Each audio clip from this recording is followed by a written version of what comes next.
Update. I've only just realized that I let the men I call my family and friends ruin my marriage. Original post. I've been divorced for almost 2 years, and a few weeks ago my father, 67 male, my brothers, 37 male and 40 male, and 4 friends, 35 male, 37 male, 38 and 41 male, while very drunk, joked about how they can't believe I left my wife. They said that they all tried to get with her since the divorce, but she had repeatedly rejected them, saying it would be inappropriate and unkind to do such a thing to me. I laughed at what they were saying, just to ease them into saying more. And once they thought I found it funny, they really opened up. They had all purposely made me feel paranoid about my ex-wife cheating on me and using me, because why would a woman like her be with a man like me if it wasn't for the money I made? They often hinted at, or sometimes even directly said, that she wore the pants in the relationship, and that she was only with me because I'm easily manipulated. They constantly planted negative things into my mind. If I wanted to talk with them about something happening in my relationship, they would put a negative twist to it, or they'd purposely give me bad advice. Then, when I lost my job during COVID, they all hinted at how she's definitely cheating, now that there's no financial benefit in being faithful to me. I obviously trusted them and often took their words to heart, and it ruined my marriage. I frequently argued with my wife, and I was always accusing her of something or suspecting her of not really loving me. I questioned everything that was between us. I often told her BS things, like how I'm a high-value man and that she needed to appreciate me, and when I was not working for 6 months, I flipped the script and started accusing her of not respecting me for not working. I was unappreciative of all her hard work and for being the one who took care of our household bills and any other bill during those 6 months of unemployment. I continued to let their words drive me into a paranoia, and I started accusing her of cheating with her coworkers. Eventually, my wife had enough of my moods, constant mistrust, and accusations. She left me, and to be honest, for a long time it felt like it came out of nowhere, and so I had myself convinced she left me for another man. Now here I am knowing that every man I've called my family, my friend, were all my enemies who I let destroy my marriage. I obviously lost my mind once they were done telling me all the ways they conspired to ruin my marriage, and we did get to blows. Then cut off all contact with each and every one of them. I want to reach out to my ex and make amends and hopefully get her back. My ex-wife has agreed to meet up with me, and she doesn't know exactly what I want to discuss with her, and I don't know how to go about making amends and hopefully mending our relationship. How do I tell her how much I regret everything, and that I want her to give me a second chance? Is there even a chance for us? Edit. Some of y'all keep saying you took the words of your friends over your wife's, and I don't think that's a fair or complete assessment. I trusted my father and brothers. My father was the main driving force behind this manipulation campaign, and it's not often that your entire family is conspiring against you. And not only your family, but also your friends. I'm not running away from accepting the fact that it is wholly my fault in how my marriage ended. I take ownership of that. I take ownership of the fact that I accused my wife of being a cheater or a user. I regret it all. If my ex-wife doesn't accept my apology, I would accept it gracefully. If she said she never wanted to talk to me or ever get back together, I'd also accept it. I would not stand in the way, and I would not try to change her mind. I would wish her well and leave her be. Now for the top advice before reading the update. So are you telling me that your dad and brothers also tried to get with your wife? I'm shocked they are still alive after a confession like that. I don't know, man. Bahamians are just too volatile to hear something like that to not go off. That's just vile. I didn't include the violence that broke out once heard it all because I didn't want to get my post banned. Blood was absolutely spilled. And of course I had myself beat because it was 7 against 1. But I did do damage, and an ambulance and the police were called. None of us pressed charges against each other and left it at that. Honestly, I'm still raging, and I've been heartbroken since. What pieces of turd are these family members and friends? Wasn't enough they ruined your life, they ganged up on you instead of being apologetic AF and de-escalating. Shaking my head. I know you can't go John Wick on them, but isn't there any legal framework for a defamation lawsuit you could start on behalf of your wife against all of them? I've decided I wasn't going to let these people steal one more second of my time. I don't think there's much I can do legally, and even if there is a legal framework for it, I wouldn't even waste any time on it. That relationship is dead, dude, and you killed it. Sure, meet up and explain everything you learned and apologize for your wrongs, but besides closure, I don't think you should expect anything more. Seconding this, If I was laid off and my wife was working, I'd be appreciative AF, to be honest. A 50s housewife with back hair. Only been laid off once luckily, but my unemployment ended up being a long weekend. They got into his head. It's done. He can maybe get closure and give her some, but I can't see it being rekindled. Now that I look back at things, I absolutely see how unappreciative I was of her kindness and her dedication to me. Even reading this has genuinely hurt me because I really let these men, especially my father, play with my mind. I can't even come close to imagining how much I hurt her with my distrust. Now for the update. On Sunday, I got to meet up with my ex-wife. I apologized profusely and she was kind and understanding, but said she couldn't and wouldn't forgive me.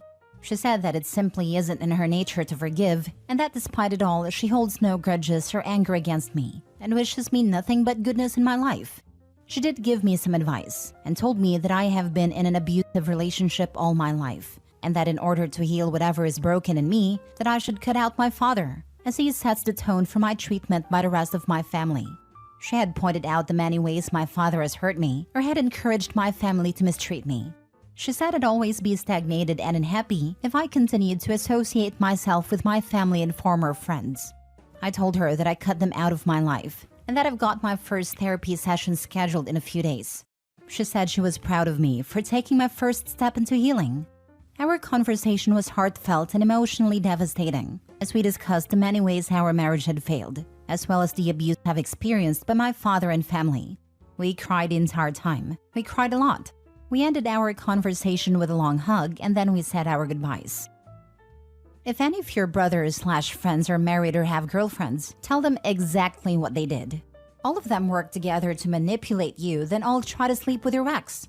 They are monstrously manipulative and evil. And quite besides revenge, these women need to know their partners are abusive and manipulating them deliberately and cheating, if they were in a relationship during this time.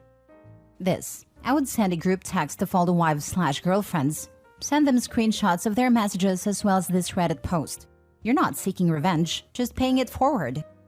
I've heard of toxic families, but man, what your family did to you is unreal. And led by your dad? Damn, what kind of parent does that to their child? I hope you move on and pass their BS.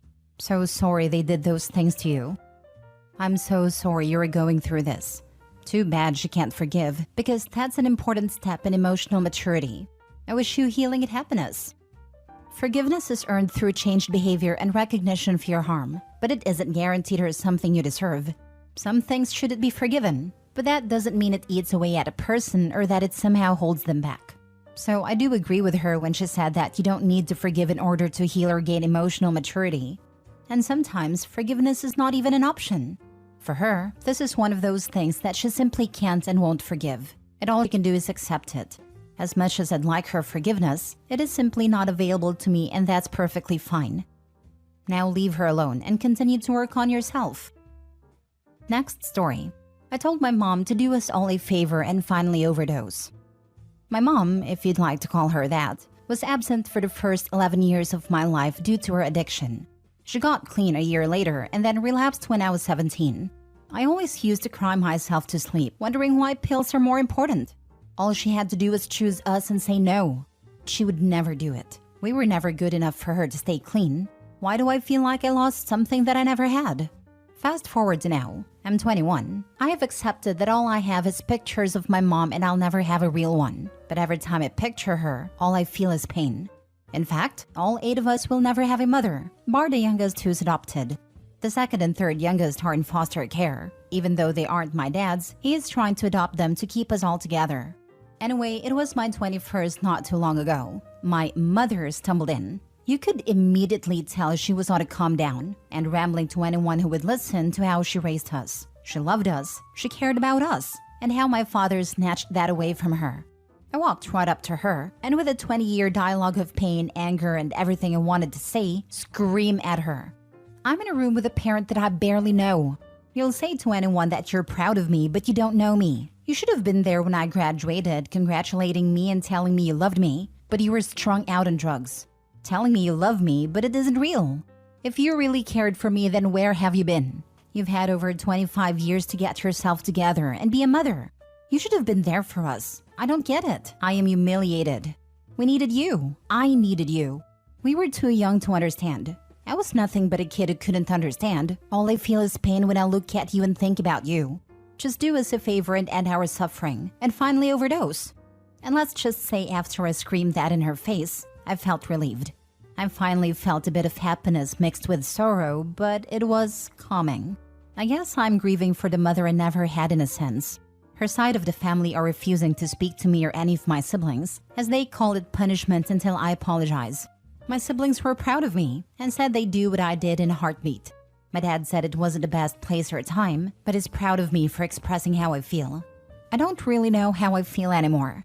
Like, I do feel guilty. Like, maybe I shouldn't have said it. I don't really know, other than I'm hurting. Now for the top comments. I'm not sure if you and your sibs are in therapy or not, but if you want a free/low commitment option, you can join Alcoholic Anonymous. It's a support group for family of addicts. And they also have Teen Al-Anon. I forgot the group name, but they also have one called something like Adult Children of Addicts, for those who grew up in that situation and how it impacts their adulthood. All of these groups have local and online meetings. We've been in therapy for as long as I can remember. I think I started therapy when I was roughly 2 or 3, and it was play therapy or something along those lines, due to her trying to end us, among a whole load of abuse when it was her weekend to take care of us. Was it the best place? Maybe not. But if no lies were told, you have nothing to apologize for. Her family can enable her delusions and her lifestyle if they want, but there is nothing to apologize for.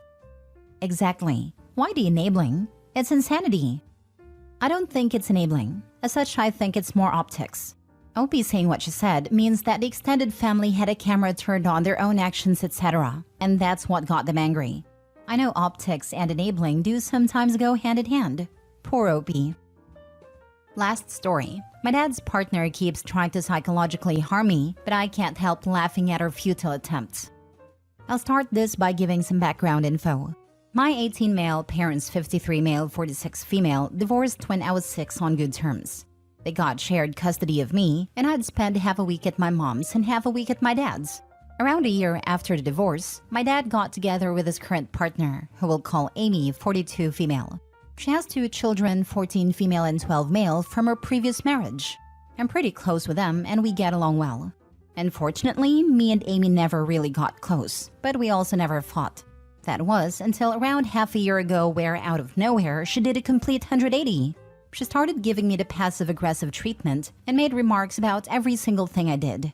Back then, I had no idea what was her reason, but I recently found out. And let me tell you, she's petty AF. My dad's dream ever since he started working was being able to retire early. After working at the same bank for over 25 years and saving a big portion of every paycheck, he managed to retire last year. I'm really proud of him because he decided to use his free time to work on himself. He started to eat a lot healthier and has been working out daily. This led him to losing over 40 pounds. As it turns out, Amy's not as enthusiastic about it as I am. She's really envious. I'm not entirely sure as to why, but I'm guessing it has something to do with her poor financial decisions in the past. Unfortunately for me, she's the type of person that bows down to the strong but bullies the weak. She knows that my dad won't take her nonsense, so she decided that I'm the next best target. My dad's place has 3 bedrooms, which means her kids have to share the biggest one. Since I'll be going to college in a couple of months, I told my dad that I'll give my bedroom to one of them. My sister got really happy because she's about to start high school and she desperately needs some privacy. Because of it, Amy came to the conclusion that since I'll be gone in a couple of months, she can start treating me like crap. Here are a couple of examples which came to mind because of how stupid they were. She would scream at me if I failed more than 1/4 of the bathtub, which, mind you, is not even a big bathtub, as I barely fit inside as a 6 feet 4 inches guy. I chalked it up to her being an environmental freak all of a sudden. She wants me to do my dishes, which is understandable and I have no problem doing. What I have a problem with is her not letting me use more than 1 set of dishes. She doesn't allow me to touch any other dishes besides that one, and doesn't even allow her own children to touch mine as if I had a bubonic plague or something. Last week, I bought microwavable popcorn and started making it. When she heard a popping sound, she appeared in the kitchen out of nowhere and started grabbing every bowl so I would have to eat out of the bag. She hid the bowls under her blanket, like some toddler. I audibly chuckled because of how ridiculous this was, and she immediately started shouting something along the lines of, "How dare you laugh at me?" I have a long blonde hair which is the same length/color as her daughter's. Once, she stormed into my room and started demanding I clean the bathroom sink because, and I quote, "Your disgusting hair is all over the sink. Clean it now." The problem is, I just came back from school and haven't been to the toilet that day. I told her that the hair was not mine and that it's probably her daughter's, to which she said that is not possible because only your hair looks so repelling. Now, mind you, this only happens when my dad's not around. She once tried this nonsense when he was around, and he immediately shut it down. He's been nothing but understanding and has talked to her numerous times, but she always resumes her usual behavior after things settle down. I don't know if any of you found yourself in a similar situation, but I'd appreciate any advice on how to deal with it.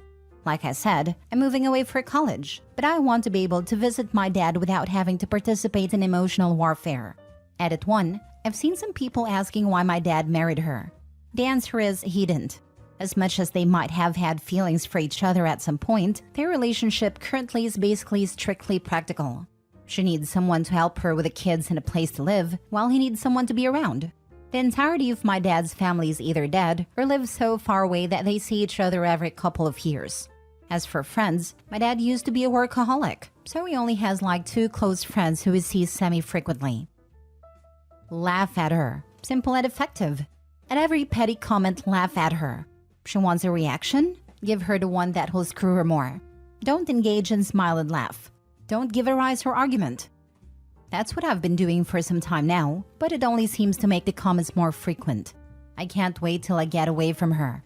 They're more frequent because she's not getting to you. Maybe record one of her tantrums and send it to your dad, and then every time she tries again, get your cell phone out. Another commenter also suggested recording this stuff. Might actually look into doing it. We'll see. Damn it, man. I know what it is like to have such a horrible step-parent, unfortunately. My best advice would be to cover your back by having your phone recording as many interactions with her as possible. I'm not a fan of hidden cameras, but when someone is mistreating you, it is the best way to prove what is going on. Keep your phone in your pocket so that it isn't so obvious. Who knows though, maybe being obvious and recording her actions when she starts up is exactly the wake-up call she needs. She will be upset, but so what? She will just have to get over it. Not a bad idea, though I feel like it won't change much.